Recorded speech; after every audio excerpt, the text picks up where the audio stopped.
Boa noite, liberais.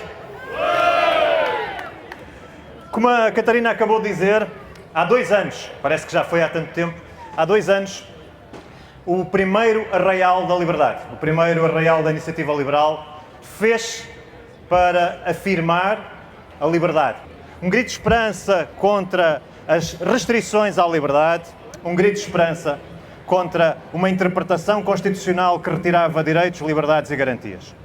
E esse grito de esperança marcou, na altura, o fim da pandemia Covid-19. Foi a iniciativa liberal que iniciou a libertação do país quando já era tempo de devolver a liberdade aos portugueses.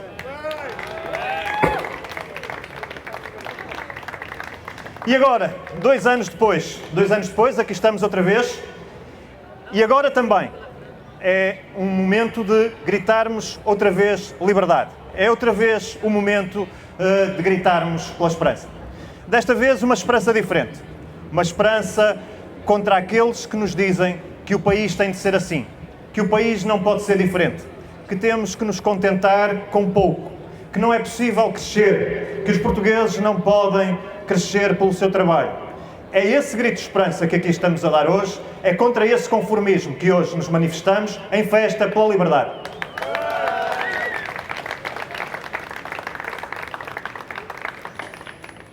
É verdade, liberais, que os diagnósticos estão neste momento feitos, mas há 4 pontos relativamente à governação de António Costa que eu gostava de sublinhar.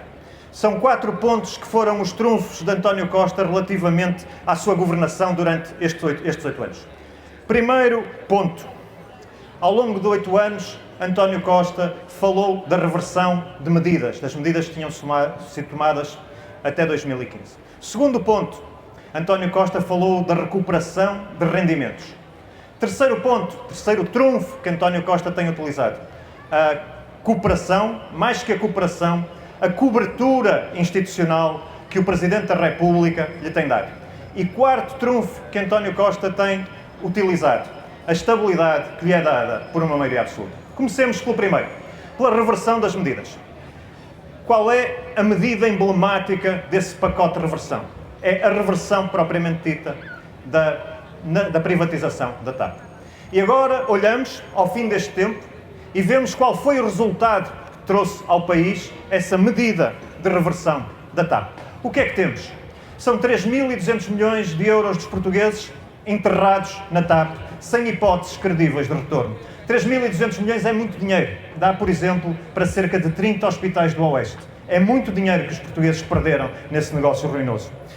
E nós, nessa altura, éramos, creio que se lembram, fanáticos. Éramos fanáticos. Nós estávamos sozinhos a dizer que aquele negócio em que António Costa nos ia meter era um negócio absolutamente ruinoso. E fanáticos era assim que nos tratavam. E eu devo dizer que agora devo perguntar-vos quem são os fanáticos. Neste momento, mais de 70% dos portugueses querem uma TAP privada. Mais de 70%. Já não estamos sozinhos. Os fanáticos tinham razão porque eram fanáticos, não por uma opção ideológica, mas porque eram fanáticos pelo dinheiro dos contribuintes, pelo respeito pelo dinheiro dos contribuintes.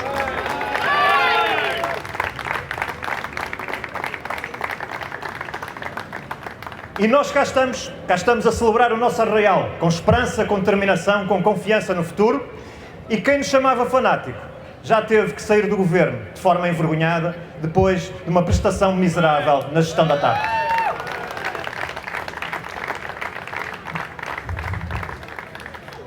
E falando da TAP, o que é que nós vimos? Vimos reuniões secretas, vimos pedidos de informação de ministérios que são depois respondidos por secretários de Estado que fazem parte desses ministérios. Vimos ordens de ministros para não darem informação a outros ministros do mesmo governo. Vimos interferência política. Vimos rotas de aviões da TAP a poderem ser desviadas ou alteradas porque era preciso agradar ao Sr. Presidente da República. Vimos pancadaria no Ministério das Infraestruturas. Vimos versões contraditórias, umas atrás das outras, 1, 2, 3, 5, 6 versões contraditórias. Vimos o SIS a ser envolvido neste tema e a contactar cidadãos a meio da noite para se recuperar não se sabe bem o quê. e vimos planos de reestruturação que não são do conhecimento do Ministro, mas que estão no computador de um adjunto, mas não estavam classificados. Foi tudo isto que vimos. E isto, na verdade, já não é propriamente uma companhia de bandeira, é uma situação de bandalheira. E deixem-me dizer que tudo isso que vimos, tudo isso que foi encontrado na TAP, se deve a um enorme trabalho de uma equipa da Iniciativa Liberal, do Bernardo Blanco, de toda a equipa que o acompanhou, dos deputados da Iniciativa Liberal, todos os assessores que trabalharam nisso. Foi um enorme trabalho de exposição daquilo que é uma gestão inaceitável da TAP e do dinheiro público. Segundo trunfo utilizado por António Costa, o trunfo da reposição de rendimentos. E vamos falar então da reposição de rendimentos. Perguntem aos professores, perguntem às pessoas que tiveram de emigrar, perguntem às pessoas que perderam o seu emprego, perguntem a todos esses se esta reposição de rendimentos aconteceu, mas perguntem mais uma coisa. António Costa dizia-nos que a reposição de rendimentos era uma questão de opção, que aumentar os salários, os rendimentos portugueses, era uma opção, era uma coisa fácil, era só querer. Pois então perguntem aos portugueses se ganharam poder de compra ou se perderam poder de compra em 2022. Perguntem aos portugueses e perguntem-lhes se é só uma questão de querer, se António Costa lhes assegurou aquilo que lhes prometeu. E perguntem-lhes também se já no início de 2023, se houve ou não perda de poder de compra. Houve perda de poder de compra adicional no início deste ano e, portanto, aquilo que António Costa dizia, que era só querer, era fácil, era uma questão de opção. Aí está, os factos a contrariarem este terceiro trunfo de António Costa. Era, mais uma vez, uma verdadeira farsa. Ou este segundo trunfo. O terceiro trunfo de António Costa. Cooperação institucional com o Presidente da República. Ou até, como eu dizia há pouco, cobertura institucional do Presidente da República. Foi isso que António Costa teve ao longo do tempo e teve de uma maneira que levou muitas vezes o Sr. Presidente da República a estar mais preocupado com o funcionamento da oposição do que com o regular funcionamento da instituição de governo. E António Costa desbaratou esse apoio, manifesto que tinha, que até era mais exigente com a oposição do que com aquilo que era o funcionamento das instituições, nomeadamente do governo. Pois António Costa desbaratou isso, e desbaratou isso com quem? Com João Galamba, amarrando o seu futuro a João Galamba. Uma pessoa, um ministro, que manifestamente não tem as competências, nem técnicas, mas sobretudo emocionais, para representar o país e estar frente ao Ministério daquela natureza.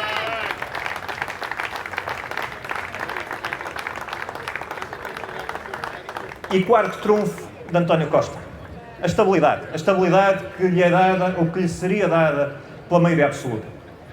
O que é que tivemos com essa maioria absoluta, com essa estabilidade? Para além do caos nos serviços públicos, na saúde, nos transportes, na educação, na falência total dos serviços públicos, tivemos 1, 2, 3, 4, 5, 10, 13, 14 governantes, ministros e secretários de Estado a saírem do governo em condições perfeitamente desastrosas do ponto de vista da credibilidade das instituições.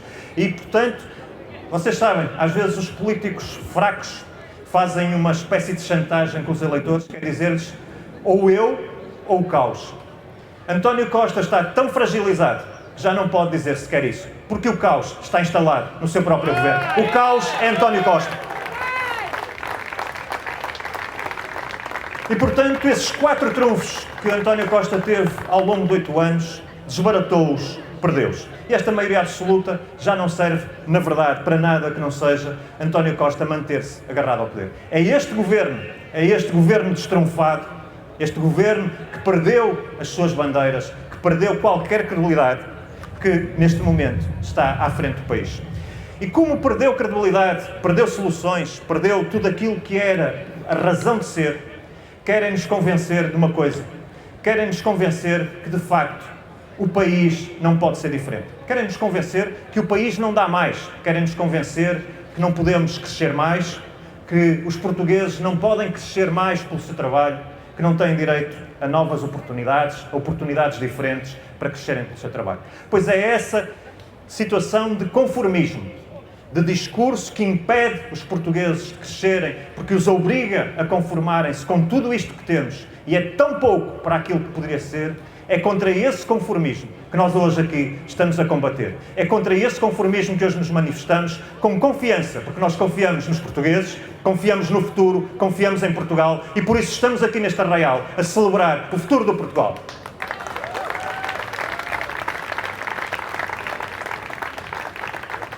E esse futuro passa pela afirmação clara de uma alternativa. Dizem-nos que o país não vai poder ser diferente, que vai mudar pouco, que vai mudar um bocadinho. Temos que estar conformados com a ultrapassagem da Roménia. Reparem, nós chegamos a um ponto em que o sonho português, com todo o respeito pelos romenos, é o sonho romeno. É isso que vamos passar a vender aos jovens portugueses a partir de agora. É o sonho da Roménia. E isso é muito pouco, sem nenhum desprimor para a Roménia. E ainda agora nós estivemos em Estocolmo na reunião do Aldeparte e tínhamos lá colegas romenos que nos diziam: mas aquele governo também não é liberal, não funciona. E eu dizia: pois imaginem agora se a Roménia tivesse um governo liberal à frente de quantos estariam já de Portugal, como é que seria? É isso que nós temos que combater. Essa incapacidade e esse conformismo de aceitarmos que temos que ficar sistematicamente para trás, ano atrás de ano, semana atrás de semana, dia atrás de dia, porque António Costa nos quer conformados. E nós não queremos ser conformados. Há uma alternativa, e essa alternativa, como vos dizia, é uma alternativa liberal. O país da alternativa liberal é, de facto, um país diferente. É um país em que a justiça não está ao serviço das agendas políticas.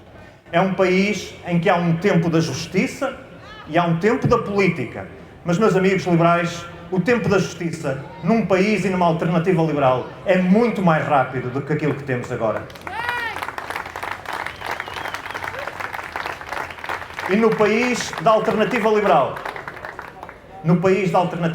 a Constituição não prevê o caminho para o socialismo, não prevê o caminho para soluções derrotadas, soluções que levaram à miséria e muitas vezes à barbárie. Não. Numa alternativa liberal, num país da alternativa liberal, a Constituição prevê que estamos no caminho para reforçar uma verdadeira democracia liberal.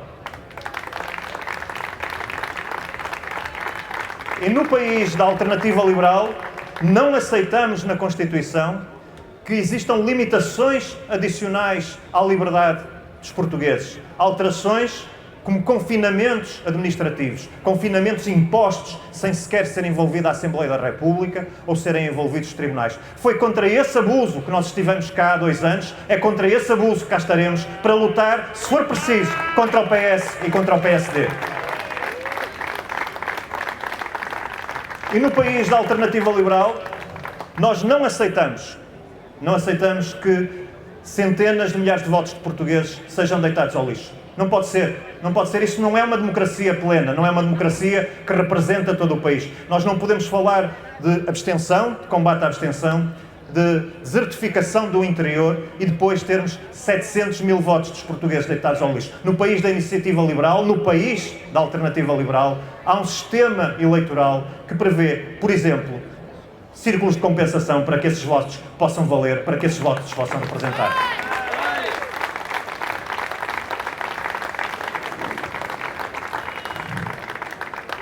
E no país da iniciativa liberal, no país da alternativa liberal, há uma reforma do Estado. Porque nós não podemos ver o mundo a mudar. Não podemos ver o mundo da digitalização, o mundo da inteligência artificial e vermos um Estado que não se moderniza, não se automatiza, não se digitaliza, não se torna mais eficiente e onde por vezes faltam recursos nos sítios onde deviam existir, mas todos sabemos, há em muitos sítios recursos que estão mal aproveitados. E no país da alternativa liberal há uma verdadeira avaliação de desempenho, porque as pessoas merecem ser avaliadas, merecem ser compensadas pelo seu mérito, e isso é verdade também para a administração pública e para a função pública. E no país da alternativa liberal, o crescimento está lá no centro da ação política. Porque sem crescimento económico, nós não conseguimos parar as questões da imigração, Nós não conseguimos dar dignidade aos mais velhos, não conseguimos dar dignidade aos mais jovens, não conseguimos parar o despovoamento, não conseguimos parar a curva da natalidade que decresce todos os anos, ou praticamente todos os anos. Portanto, no país da alternativa liberal, o crescimento económico é o centro da ação política e passa também, claro, por uma redução clara de impostos, porque as pessoas que trabalham merecem mais dinheiro nos seus bolsos ao fim do mês.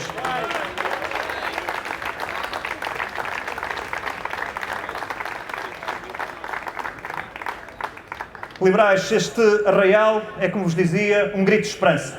Um grito de esperança por um país diferente. Um país onde todos temos lugar, onde todos temos a oportunidade de crescer, onde todos vemos o nosso esforço reconhecido.